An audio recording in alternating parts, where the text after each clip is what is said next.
Shalom Aleichem, bienvenue donc pour ce cours exceptionnel consacré à des créatures exceptionnelles, et en l'occurrence les dinosaures. Alors on va répondre aujourd'hui en fait à 4 questions fondamentales, je pense que c'est les questions que tout le monde se pose par rapport aux dinosaures. D'abord, ont-ils existé d'après la Torah, oui ou non? On va répondre à ces premières questions. Deuxièmement, si oui, quand? Quand ont-ils existé? Quelle a été leur période d'existence? Troisième question auquel on va répondre, c'est comment ont-ils disparu? Parce qu'il n'y a pas de dinosaures aujourd'hui, il y a ce qu'on appelle des fossiles survivants ou des survivants de l'espèce qui seraient liés à l'espèce des dinosaures, mais il n'y a pas de dinosaures, des animaux qui font des 50, des 60 et des 100 mètres et autres, etc. Ça, on n'en voit plus. Et puis, quatrième question à laquelle on va essayer de répondre, qui est, on va dire, un petit peu plus technique, scientifique, mais qui est fondamentale pour comprendre un petit peu notre débat avec les évolutionnistes sur la question, c'est finalement qu'est-ce qui se passe avec les évolutionnistes sur les datations et sur les couches géologiques. Parce que le débat qu'on a avec eux, vous le retrouvez dans les livres de SVT, dans toute la théologie occidentale contemporaine sur l'évolution. Alors, première question d'abord, on va commencer avec ça. Ont-ils existé? Réponse oui. Oui, ils ont existé d'après la Torah.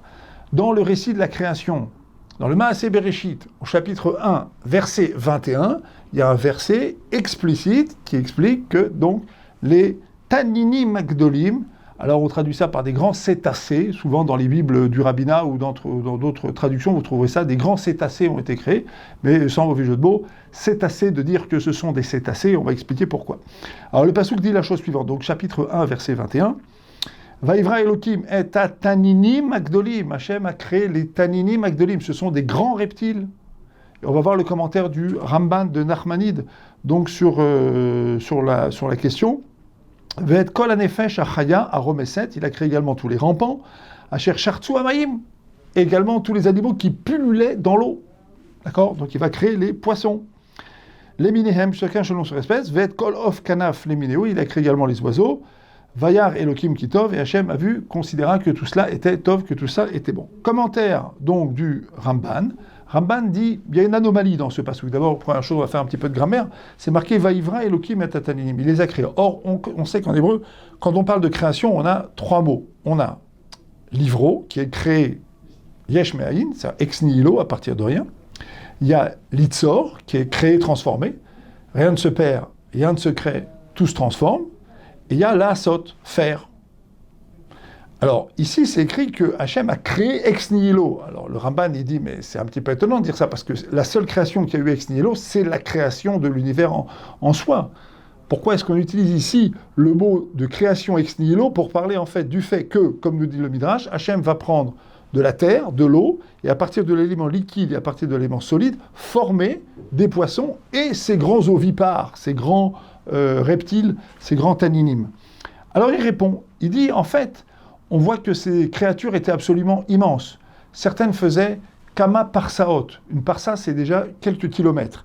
Et il dit, les Grecs, dans leurs livres, nous rapportent que certains de ces animaux pouvaient faire jusqu'à 500 parsaot. Alors on dit toujours que les chachamim ont parfois un derrière, un lachon guzma, un langage d'exagération. Ils vont exagérer les traits de certaines descriptions. Eh bien non, pas du tout. Les Grecs s'y sont mis aussi. Et enfin, Ramban, donc Nachmanide, va dire, il faut savoir que ce sont des créatures qui ont des mensurations exceptionnelles. Et d'ailleurs, on retrouve le mot vaivra, c'est-à-dire création ex nihilo, entre guillemets, pour la création de l'homme. Et en fait, ce que le Ramban veut dire, il se dit, étant donné que ce sont des créatures qui ont des dimensions gigantesques, et que l'homme a des aptitudes aussi qui sont gigantesques par rapport aux autres créatures, alors on a voulu bien expliquer par le mot livro, c'est-à-dire qui a un rapport avec la création de l'univers elle-même, on a voulu expliquer ici que la création était bel et bien d'origine divine. C'est ça que dit le Ramban. Il dit, rappelle-toi bien qu'en vérité, ces animaux ne sont pas dus à une transformation quelconque de la nature ou autre, etc. Non, c'est bien Hachem qui les a créés, et étant donné que ce sont des animaux qui ont des dimensions exceptionnelles, on aurait pu s'imaginer qu'ils avaient été créés en quelque sorte par quelques forces obscures, en quelque sorte, ou quelque autre force. Non, pas du tout, c'est Hachem qui les a créés, c'est pour ça qu'on va utiliser ici, dit le Ramban, le mot livro. Voilà. Donc ça, c'est la première chose. Également, dans le Talmud, dans Baba Batra, la page 73b, l'existence des dinosaures également est mentionnée. Et effectivement, donc, c'est absolument pas une énigme pour la Torah. Il y a bel et bien eu des animaux. Et à quoi ils ressemblaient, ces animaux? Bon, par exemple, on a un texte de Rav Eichhorn, très intéressant, parce que Rav Eichhorn dit, en fait, ces animaux-là, il parle du réhem ici. Le réhem est une créature absolument gigantesque, on va le voir, on va y revenir. Et il dit, le réhem était certainement une créature qui ressemblait à une espèce d'énorme hippopotame, surmonté de 2 cornes sur sa tête verticale. Il donne cette description qui est une description qu'on a retrouvée d'ailleurs qui correspond tout à fait à un des espèces de dinosaures qu'on a retrouvés, dont les ossements sont exposés au British Museum. Et effectivement, on a retrouvé la boîte crânienne de ce dinosaure surmontée de 2 cornes verticales. Et c'est une description qui est, ma foi, assez fidèle. Alors il y avait toutes sortes, voilà, ça c'est une des descriptions qu'on peut donner donc de ces créatures. Alors ce qui est intéressant également, c'est que ces créatures étaient des créatures ovipares, c'est des créatures qui se reproduisent par ponte d'œufs. Et on a retrouvé effectivement, nos sages nous le disent eux, les tanninim se reproduisaient par ponte d'œufs, et on a retrouvé des fossiles d'œufs qui montrent effectivement que les dinosaures donc se reproduisaient par ce procédé-là. Bon, donc première question, on a répondu. Est-ce qu'ils ont existé? Oui, ils ont existé, ça c'est tout à fait clair pour la Torah, pour les Chachamim, pour le Midrash, pour la Gemara. C'est une chose qui est tout à fait posée. Alors, qu'est-ce qui se passe? Quelle est la différence entre Jurassic Park et Judaïque Park? Il y a un problème ici. Alors on va. D'abord, dans quelle période ils ont existé? Ça, c'est un fait sur lequel il faut revenir. Les évolutionnistes disent qu'ils ont existé il y a 70 millions d'années. Non, pas du tout. Ils ont existé depuis la création du monde. C'était donc il y a moins de 6000 ans, il y a 5779 ans, et ils ont été détruits au moment du déluge. Alors on va expliquer un petit peu maintenant les différents scénarios, vous allez comprendre un petit peu de quoi il s'agit. Revenons d'abord sur ce que les scientifiques disent sur la disparition des dinosaures, parce que tout le monde est d'accord qu'il y a eu un grand cataclysme qui s'est produit à un moment donné de l'histoire de l'humanité, et qui a conduit à la disparition des dinosaures. Quel est ce grand cataclysme? Alors il y a 2 grands scénarios bâtis par les scientifiques aujourd'hui, couramment admis, mais qui font l'objet donc d'une discussion. Un premier scénario qui parle de ce qu'on appelle l'obscurité nucléaire. De quoi il s'agit? Il s'agit tout simplement de la chute d'un astéroïde. On pense, disent les scientifiques, c'est toujours très intéressant, parce qu'on pense que, on n'a pas réellement d'outils de validation clairs et nets.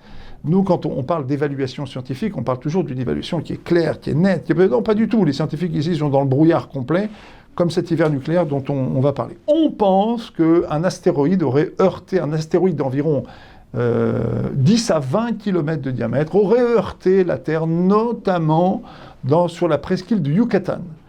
La presqu'île du Yucatan, c'est au Mexique. Il y a là-bas un cratère sous-marin qui fait environ 200 km de diamètre. Et on a là-bas la trace donc, d'un astéroïde qui aurait heurté la Terre. Et cet astéroïde pourrait produire un impact comparable à l'explosion de 100 millions de bombes à hydrogène, nous disent donc les scientifiques.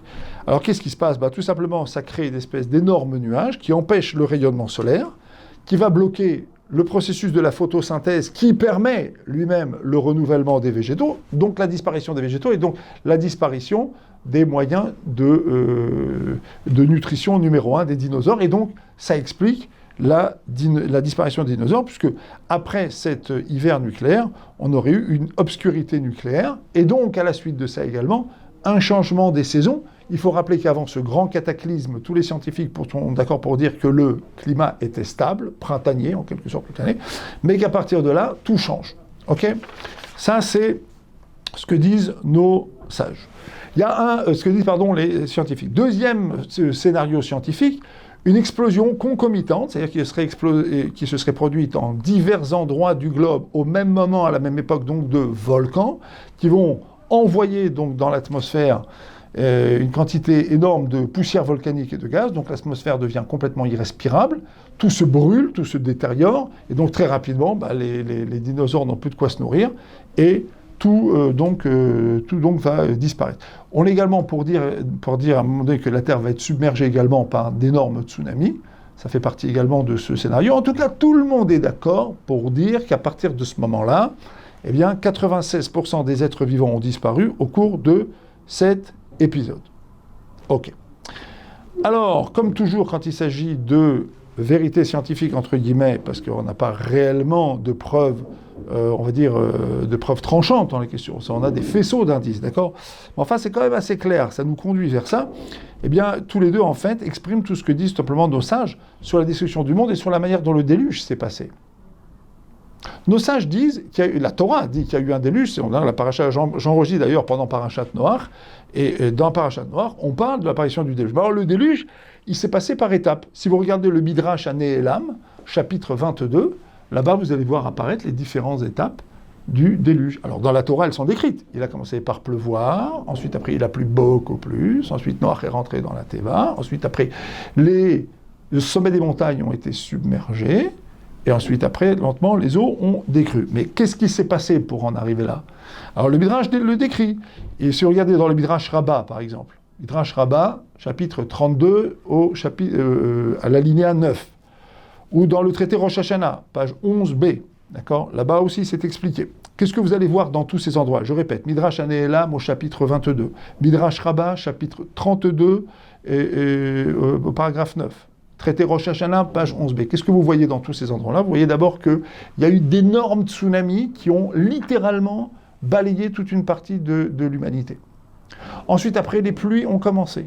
Ensuite, après, il y a eu des explosions volcaniques. Puis alors, également, ça va beaucoup plus loin, puisque nos sages nous disent qu'en fait, étant donné que les hommes ont perverti et corrompu leur voie, alors Hachem a aussi complètement désorganisé le cosmos. C'est-à-dire que ce qui doit fonctionner de manière naturelle, eh bien, c'est complètement défait de son fonctionnement habituel.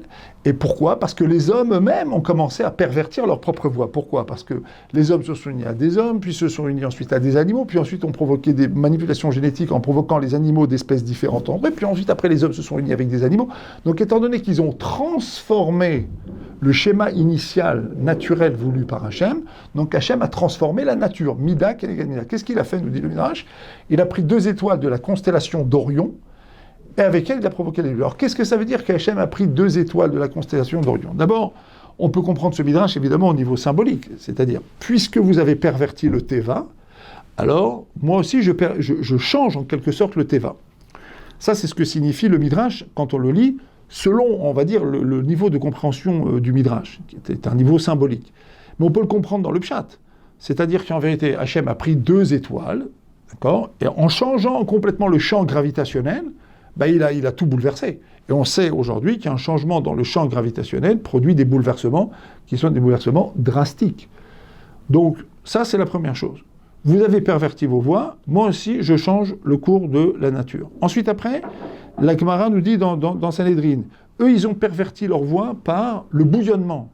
Alors, c'est quoi? C'est la débauche. Donc, la chaleur du corps, du fait de la débauche, du fait de l'excitation dans la débauche, et du fait que, notamment, toute sortie donc, de semences est accompagnée donc, de 150 millions de spermatozoïdes en moyenne qui sortent. Donc là aussi, nos sages comparent en quelque sorte toute cette débauche à une destruction massive de l'humanité.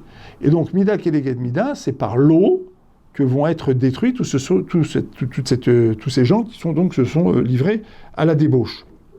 Et donc, on voit au travers de cela que les théories scientifiques, en fait, concordent parfaitement avec ce que nous dit le Midrash. Mais le Midrash, lui, il a été écrit il y a 2000 ans, bien avant qu'on parle de tout ça.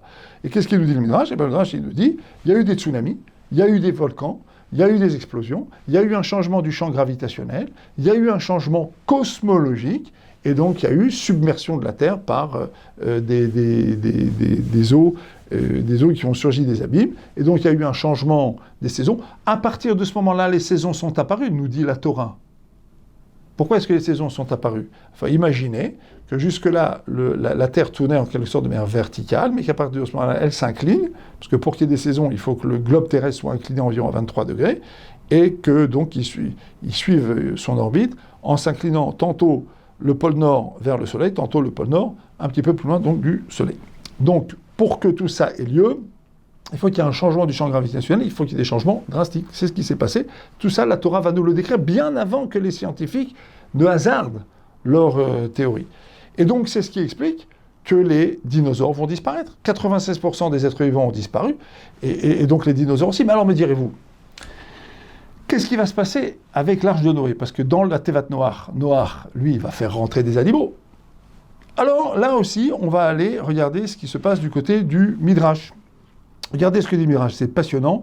Le Midrash dit que Noach ne pouvait pas faire entrer le Réhem. Le Réhem était une créature aux dimensions colossales. Alors ce n'est certainement pas un bison comme on a voulu le dire, d'accord ? Au contraire, puisqu'on voit que dans le Midrash Tehilim, cette fois-ci dans le Midrash Tehilim sur le Tehilim 91, je répète, le Midrash Tehilim sur le Tehilim 91. Là, on voit que David Amelech, lui, va adresser une tefila, je vous l'ai dit directement en français pour la fluidité du cours, « Arrache-moi la gueule du lion, protège-moi contre les cornes du Réhem ». Et là, le Midrash donc sur Télé va dire également cet incident, il va dire, tandis que David emmenait donc paître ses troupeaux dans le désert, il a rencontré un Réhem endormi.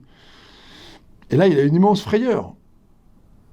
Alors il a dit, je promets que je construirai un sanctuaire qui sera à la hauteur du Réhem, environ 100 amot, donc environ 50 mètres de hauteur, d'accord ? Et quand il a pensé à bâtir le sanctuaire, d'accord, Réhémim, d'accord, eh bien, le Midrash nous dit quand il a prié, il a dit, Maître du monde, fais-moi descendre de ce Réhem, et je construirai un sanctuaire également, donc de 100 mètres de hauteur. Alors, en référence, en quoi il a donné en quoi il a cette référence ? Là, encore une fois, on peut lire Réhem, Milachon Rom. Alors d'accord, le Midrash, on peut toujours le lire à ce niveau-là. On peut, c'est même comme ça qu'on lit un Midrash. On le lit d'abord au niveau symbolique. David Amelech, il est confronté à la nature, et il dit à Hachem, si tu me sauves des griffes de la nature, je vais construire un sanctuaire qui va être le lieu dans lequel la nature sera soumise aux forces spirituelles. D'accord ? Et donc, il va donner comme mesure 50 amot. D'accord ? 50, c'est une allusion aux 50 portes de la Touma, de l'impureté, ou aux 50 portes de la sagesse. Et donc, tout ce qui, en fait, comporte une série d'expériences pures ou impures dans ce monde va être soumis aux lois célestes. Ça, on peut lire comme ça le Midrash. Mais en attendant, il a quand même fait référence au Réhem, nous dit le Shaz, notamment le Malbim, des grands commentateurs de la Torah et d'autres commentateurs. Il dit, mais en attendant, il a quand même fait référence au Réhem, et en parlant de 100 mètres. Donc on a là ici une description en référence à quelque chose qui peut être symbolique ou qui peut être plus rouhani, spirituel, mais on a en référence un objet. C'est quoi cet objet ? C'est le Réhem.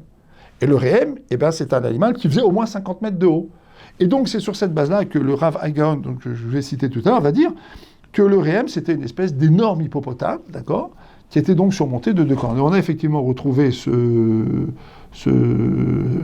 cet animal-là. C'est une équipe de l'université de Utah qui a mis la main sur un squelette d'un dinosaure de ce genre-là. Ils lui ont donné un nom un petit peu complexe.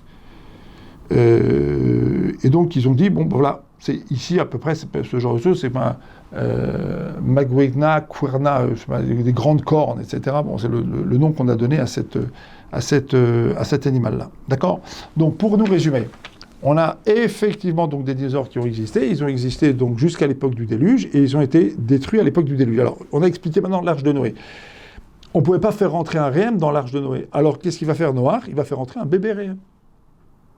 Et donc, on peut tout à fait supposer que Noach a fait rentrer des bébés dinosaures. Donc, en l'occurrence, ce serait un bébé Réhem. Et que, à la suite du déluge, effectivement, ces espèces-là n'ont pas pu se reproduire comme elles se sont reproduites avant le déluge, elles ont été plutôt attaquées par l'homme et anéanties. Alors qu'est-ce qu'on a aujourd'hui comme survivants des dinosaures ? On a le varan des Comores ou l'iguanodon des Seychelles. Alors c'est des animaux qui font à peu près 12-13 mètres de long, et rencontre un peu pas sympathique. Le varan des Comores, on va le rencontrer au coin d'un bois, parce qu'il peut attaler une chèvre en une bouchée, puis assez agressif. C'est un énorme truc un énorme lézard qui fait environ 10-12 mètres de long, ça peut aller jusqu'à 10-12 mètres de long. L'iguanodon des Comores aussi, des Seychelles aussi, c'est la même chose. C'est du 10-12 mètres, c'est un peu nerveux, ça bouge sa queue dans tous les sens, ça attaque. Donc c'est un peu ce qui ressemblerait aux dinosaures de cette époque. Voilà. Ça, c'est ce qu'il y a des dinosaures. Alors maintenant, on a expliqué donc comment ils ont existé, on a expliqué également comment ils ont disparu, on a expliqué aussi comment ils auraient pu survivre. Donc Noach va emmener un bébé Réhem dans la Teva. Et ensuite, après, comme toutes les espèces qui sont faibles, elles sont après appelées à être combattues par l'homme, à disparaître. Il y a aujourd'hui des espèces qui sont en voie de disparition et qui sont des espèces représentant des animaux assez puissants, des espèces d'ours, baleines, qui ont un volume important, orques également, tigres également. Donc ce sont des espèces qui sont représentées par des animaux extrêmement forts, extrêmement puissants, et malgré tout, on voit que ces espèces sont combattues par les hommes et disparaissent. Les éléphants, la même chose. Ce sont des espèces qui sont menacées de disparition du fait de l'agressivité des hommes. On peut parfaitement imaginer qu'au cours des âges, les hommes aient développé des stratégies pour s'attaquer à ces espèces qu'ils vivaient comme des espèces dangereuses ou qu'ils convoitaient pour une raison et pour une autre, et qu'ils ont fait donc disparaître. Alors la question ici, c'est finalement, pourquoi ça revient tout le temps, cette question-là? Alors simplement parce que, en fait, le champ scientifique, il est envahi par le discours des évolutionnistes. Qu'est-ce qu'ils disent, les évolutionnistes? Les évolutionnistes, ils disent, au niveau des... On ne va pas parler ici de l'apparition des espèces et de la disparition des espèces, d'une manière générale. Les évolutionnistes, ils ont un discours qui consiste à dire la chose suivante. En fait, la Terre s'est formée au cours des âges avec des couches successives, d'accord? Et en fait, on va retrouver, au fur et à mesure qu'on va examiner ces couches successives, on va retrouver des espèces donc, qui correspondent à certains âges. D'accord? C'est-à-dire que, par exemple, on ne peut pas retrouver dans les couches dites du Précambrien, qui auraient eu lieu il y a 200 millions d'années, des animaux qui ont vécu beaucoup plus tard. On ne peut pas. C'est-à-dire qu'il y a un certain nombre d'animaux qui ont vécu, par exemple, à l'époque dite du Précambrien, disent les évolutionnistes, et s'ils ont disparu à cette époque, on ne peut pas les retrouver dans des couches qui seraient au-dessus. Mais s'ils n'ont pas vécu avant, on ne peut pas les retrouver non plus dans des couches qui sont inférieures. Puisqu'on tient que la Terre se forme par des couches successives. Qui dit couches successives dit qu'au fur et à mesure que les espèces apparaissent ou disparaissent, eh bien, on doit les retrouver dans les couches qui correspondent à leur période donc, d'existence. Ça, c'est ce que vont dire les évolutionnistes. Ok ? C'est un schéma qui est intellectuellement satisfaisant, sauf qu'il est contredit par la réalité. Pourquoi? Parce que dans des centaines d'endroits au monde, on retrouve d'abord des couches complètement enchevêtrées. Des couches qui auraient dû être en bas, on les retrouve en haut, des trucs qui auraient dû être en bas, on les retrouve en haut. Et puis surtout, là, on aurait dû retrouver que des dinosaures qui sont censés avoir vécu à une époque où il n'y avait pas d'êtres humains, d'après les évolutionnistes, on retrouve des restes de corps humains. Et puis il y a aussi autre chose, qui est beaucoup plus confondant pour les évolutionnistes. C'est qu'en des dizaines d'endroits dans le monde, vous pouvez le trouver facilement sur Internet. Cherchez-le, je vous laisse le chercher et le découvrir. On découvre des endroits dans lesquels il y a de véritables charniers. C'est-à-dire qu'on voit que des milliers d'animaux et des milliers d'espèces sont venus se précipiter avec une espèce de belle unanimité dans un endroit où on retrouve des fossiles d'éléphants, de cheval, d'humains, de singes, de dinosaures. Et en fait, ça correspond à ce scénario selon lequel il y a eu des tsunamis, qui ont des vagues d'eau énormes qui ont submergé des océans et qui ont donc entraîné sur leur passage des milliers donc, d'êtres vivants, du dinosaure jusqu'aux chevaux, aux chiens et autres, etc., et qui ont donc tout anéanti, comme nos sages nous le disent, et comme même les scientifiques sont d'accord avec ça. Donc en fait, qu'est-ce qui se passe? Les évolutionnistes et nous les monothéistes, et nous la Torah, en fait, on est d'accord. Il y a eu un événement qui a été en quelque sorte un virage dans l'humanité. Il y a eu effectivement un événement après lequel au cours duquel, toutes les espèces ont été anéanties. Il y a eu, on est d'accord. Mais les évolutionnistes, en fonction de leur datation et de leurs critères et de leurs présupposés, vont situer cet événement il y a 70 millions d'années environ. Et nous, on va dire non, il s'est passé environ il y a 4000 ans. Et pourquoi la logique est plutôt de notre côté? Tout simplement parce qu'aujourd'hui, on observe ce qu'on appelle des phénomènes de fossilisation rapide. C'est-à-dire qu'on connaît ce phénomène-là aujourd'hui, c'est encore un phénomène très connu. On trouve des milliers d'objets dans le monde qui ont été soumis à un changement climatique subit, à une grande chaleur et autres, etc., et qui en quelques minutes vont prendre des dizaines et des dizaines d'années d'âge. Ils vieillissent subitement. Et donc c'est exactement ce qui s'est passé au moment du déluge, où en fait toute l'humanité a été rasée sur plusieurs mètres, où tout a été bouleversé, où tout a été détruit par la chaleur, par l'eau, par les changements par les changements cosmologiques, par les changements du champ gravitationnel, et donc tout a été bouleversé. Et donc quand aujourd'hui, effectivement, on creuse le sol et qu'on trouve des fossiles, on trouve des fossiles enchevêtrés, on trouve des milliers d'espèces complètement enchevêtrées les unes dans les autres, et on trouve des espèces qui semblent effectivement extrêmement vieilles. Et donc c'est l'explication la plus rationnelle, la plus logique qu'on puisse donner aujourd'hui, tout simplement du vieillissement prématuré de ces espèces et de leur apparente vieillesse. Alors, au-delà de cela, après on rentre dans le débat sur les datations et sur leur caractère très artificiel et très factice, parce que aujourd'hui, Vous comprenez bien que sortir un objet de terre et décider en fonction de ce qu'on trouve comme reste d'argon notamment, c'est pas le carbone 14 aujourd'hui, c'est l'argon qui est un gaz, en fonction de ce qu'on y découvre à l'intérieur et de ce qu'on prétend extrapoler sur ce qu'il aurait été au point de départ, on a un énorme problème. Ce problème, on va le traduire de la manière suivante. C'est Rabbi Lubavitch qui dit ça, il dit ça de manière très intelligente dans une lettre qu'il a écrite à des scientifiques. Il leur dit, vous savez que les scientifiques, quand ils doivent expliquer un phénomène qu'ils ne peuvent pas constater des visu, il ne se produit pas devant eux, mais c'est un phénomène qui s'est produit à un moment donné, ils ont deux systèmes possibles. Ils ont le système dit de l'interpolation ou le système de l'extrapolation. Alors l'interpolation, c'est quoi? On va dire par exemple qu'entre 1 degré et 100 degrés, il se passe une série de phénomènes. Maintenant, vous dites, si à 10 degrés, il se passe un phénomène, à 50 degrés, il va se passer tel phénomène, et à 90 degrés, il va se passer tel phénomène. C'est assez précis, parce que vous avez circonscrit les bornes, en quelque sorte, de votre recherche, entre 1 et 100, et vous dites, voilà, là, je peux observer ce qui se passe entre 1 et 100. Mais quand vous dites, voilà, si entre 0 et 100, il se passe ça, alors entre 100 et 1000, il se passera ça. Et entre 1000 et 10 000, il se passera ça. Et entre 10 000 et 100 000, il se passera ça. Et entre 100 000 et 1 million, il se passera ça. Et 1 million et 10 millions, il se passera ça. Plus vous vous éloignez de la base, moins vous êtes précis. Parce qu'il y a des milliers de paramètres qui peuvent interférer. Vous êtes très aléatoire. Je dirais même que vous êtes aléatoire et vous êtes restéatoire. C'est fini, vous êtes parti très très loin. Pourquoi? Parce que vous n'avez pas le degré de précision qu'on peut avoir quand on constate un phénomène. Vous êtes dans l'extrapolation. Et il y a des milliers de choses qui peuvent tout changer. Il y a quelques années, il y a eu un tsunami en Asie du Sud-Est.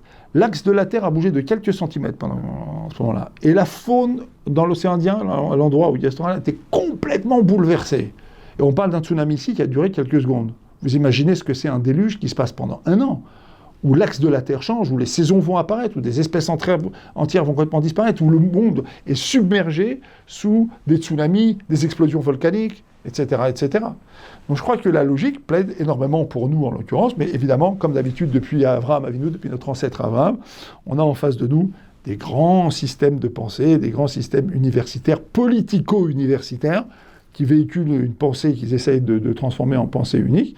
Mais nous, on est là avec notre Torah, avec nos preuves et avec notre manière de réfléchir toujours un petit peu impertinente.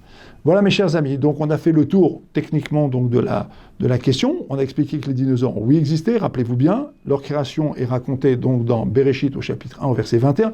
Je vous renvoie aussi également à une description qui est donnée dans Shemot, où là on nous raconte que Moshe Rabbeinu, Moïse notre maître, face au méchant pharaon, va se retrouver donc avec un bâton qui va se transformer en tanine. Et lorsque la Torah continue de raconter, elle dit effectivement le bâton que Aaron va attraper s'était transformé en tanine. Puis plus tard, lorsque la Torah va relater cet incident, elle dit le bâton s'était transformé en nachash. Donc à 2 reprises, elle utilise le mot tanine, qui est le mot de l'espèce, donc qui fait référence au reptile, et ensuite après, elle utilise le mot nachash, qui fait référence à l'animal lui-même, le serpent. Alors les Mefarshim, ils disent, il faudrait savoir, ça s'appelle un tanine, ça s'appelle un nachash. Alors les commentateurs disent non, on aurait pu utiliser le mot zochal. Zochal, quand on a parlé du tanine ici, c'est du reptile, on aurait pu parler du mot zochal, c'est d'un rampant. En vérité, le tanine, c'est le nom de l'espèce, c'est les reptiles. Donc la Torah, dans le chapitre 1, verset 21, va dire Hachem a créé les grands reptiles, c'est les espèces. Après, ce que ça devient comme animaux, c'est une autre affaire, d'accord? Donc vous vous rappellerez bien de ça. Vous rappellerez également que dans le Talmud Baba Batra, page 73b, on évoque également cela. Vous rappellerez également que dans le Midrash, et dans le Midrash Tehilim également, il est rappelé que David Ameler a lutté avec un Rehem, et que le Midrash, et que Rav Aigaon donne un descriptif donc, de ce Rehem, qui n'est pas un bison, qui est un énorme hippopotame de 50 mètres de haut, dont la tête est surmontée par des cornes verticales. Et vous vous rappellerez également que les différents scénarios des scientifiques qui ont été échafaudés il y a maintenant un peu moins d'une centaine d'années, sont racontés dans le Midrash et dans la Torah. Il y a tout simplement plus de 2000 ans pour le Midrash et plus de 3000 ans donc pour la Torah lorsqu'elle a été donnée. Last but not least, qu'est-ce qui se cache maintenant derrière tout ça? On a donné ici une série de données techniques, on a expliqué un petit peu ce qui se passe donc, autour de cette histoire des dinosaures. C'est quoi finalement notre inquiétude au sujet de l'histoire des dinosaures? Je veux vous dire, c'est très simple, c'est que c'est des animaux inquiétants. Les gros trucs, énormes et tout, d'accord, donc ils sont fantastiques, on en fait des films, on en fait des mythologies, on en fait des bandes dessinées, ils peuplent notre imaginaire, mais sur le terrain du fantastique, de l'inquiétant, vous voyez, ils relèvent un petit peu de quelque chose qui à la fois nous fascine et en même temps nous effraie, d'accord? C'est un mode de fonctionnement qui est très occidental. De fonctionner sur l'image, à la fois sur la fascination-répulsion. C'est très, très, très, très occidental. Et cette imagerie autour du dragon, autour de ces hommes héroïques qui, avant de conquérir leur royauté, vont affronter des dragons, des bêtes sauvages et autres, etc. Pourquoi ? Parce qu'il y a dans la pensée occidentale, on va dire, d'abord dans la structure intellectuelle de l'Occident, et dans la pensée occidentale, cette idée finalement que les forces supérieures sont toujours des forces obscures. Il y a toujours quelque chose de très inquiétant dans la force supérieure. Elle nous mange, elle nous possède, il faut s'y soumettre, il faut en avoir peur. Vous voyez ? Il y a cette idée que finalement, le spirituel est quelque chose d'inquiétant. Vous entrez dans les églises, c'est sombre. D'accord ? Vous allez dans les synagogues, c'est illuminé, l'essentiel des prières, c'est le jour. D'accord ? L'essentiel des grandes mitzvot qu'on fait, on les fait en été depuis le début de Pessah jusqu'à la fin de l'été, le dernier jour, Shmini Atzeret. Après, pendant l'hiver, on reste dans les synagogues, on étudie. D'accord ? On n'aime pas ce qui est sombre et clair-obscur, nous. Nous, Hachem, il est d'abord Oev. Hachem, il aime. Hachem, il aime. C'est un être qui aime, c'est un être qui donne. C'est un être qui donne la vie.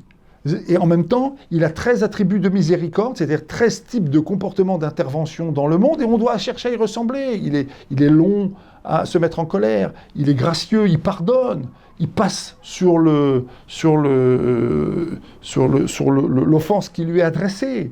Il permet le pardon. C'est un Dieu interventionniste, il est là, mais il est là pour guider, il est là pour aimer, il est là pour conduire sur la route de la tchouva, sur la route de l'édification, de la transformation positive.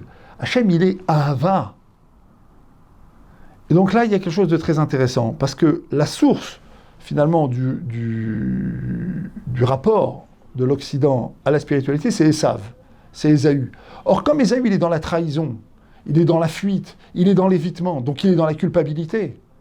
Donc il va créer toute une série de mythologies, depuis les mythologies antiques, et notamment la mythologie grecque, jusque aujourd'hui dans cette théologie de l'évolution, qui est un dernier avatar idéologique et religieux de l'Occident. Il va toujours créer de l'inquiétude.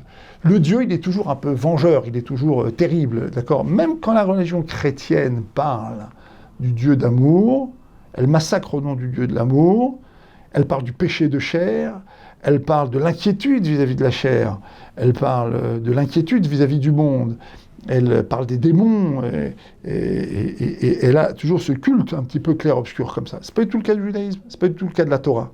D'accord ? Il faut savoir que derrière cette histoire des dinosaures, il y a en fait un énième avatar, il y a encore une énième bagarre en fait sur le fait que vos formes religieuses, et l'évolution et le discours sur les dinosaures, ça en fait partie, d'accord ? Elles sont toujours inquiétantes et c'est toujours des forces énormes qui vont nous manger, qui vont nous détruire, et il faut s'y soumettre, il faut faire attention. Alors que nous, c'est pas du tout ça. C'est Baruch Hashem, Hashem, il est là, il a créé le monde, il veut notre bien. On le met à terre à l'afechad, il ne renonce à aucun juif, il ira le chercher partout où il est, il lui permettra de faire tchouva, dans la joie, dans la simcha, dans la messirut nefesh, dans l'abnégation pour la Torah, ce qui ne gomme pas du tout la dimension de la crainte. Mais il faut savoir que le moteur de la crainte dans la Torah, c'est d'abord la crainte de perdre l'amour d'Hachem. C'est d'abord la crainte de perdre l'intervention d'Hachem. Et donc, en quelque sorte, de tellement se soumettre aux lois de la nature qu'Hachem dit « Je ne peux plus rien faire pour toi, et tu es soumis à la nature, je te laisse dans ta nature », comme il a fait pour le déluge. Il a dit, vous voulez faire des manipulations génétiques, coucher les hommes avec les hommes, les femmes avec les femmes, vous voulez transformer complètement la nature, Ketz kol basar bami lefanaï, la fin de tout cela est venue devant moi, mais elle est venue toute seule, c'est pas moi qui l'ai provoquée. C'est-à-dire, vous dégagez, vous vous désengagez tellement que je ne peux plus rien faire pour vous. Moi, je ne peux plus rien faire pour vous. Vous comprenez ? Voilà. Ça, c'est l'affrontement fondamental qui a autour de toute cette histoire. Enfin, autour et derrière cette histoire donc, des dinosaures, on a l'occasion d'y revenir dans d'autres cours, mais en attendant, ne vous inquiétez pas, les dinosaures ont bel et bien existé, et à l'époque du déluge, on s'en est complètement, pratiquement, totalement débarrassé. Voilà, si vous allez dans les Comores ou les Seychelles, évitez de rencontrer des iguanodons et des varans. Restez à Jérusalem, à côté de Torah Box, et venez étudier la Torah tranquillement. Et on aura l'occasion donc de passer tous ensemble des bons moments. Kol Tov. Torah Box, c'est une véritable yeshiva en ligne qui va vous permettre d'étudier les textes de référence dans les mots Talmud, Livre des prophètes, Chassidut, Moussar, Pensée juive, Halakha. Des dizaines d'œuvres disponibles avec pour chacune d'elles un enseignement adapté.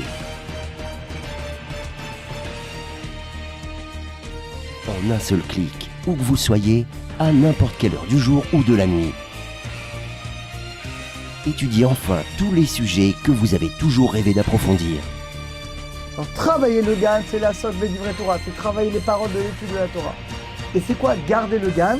C'est l'ishma, mitzvota, de garder le mitzvot. Aujourd'hui, la Torah n'a jamais été aussi proche de nous.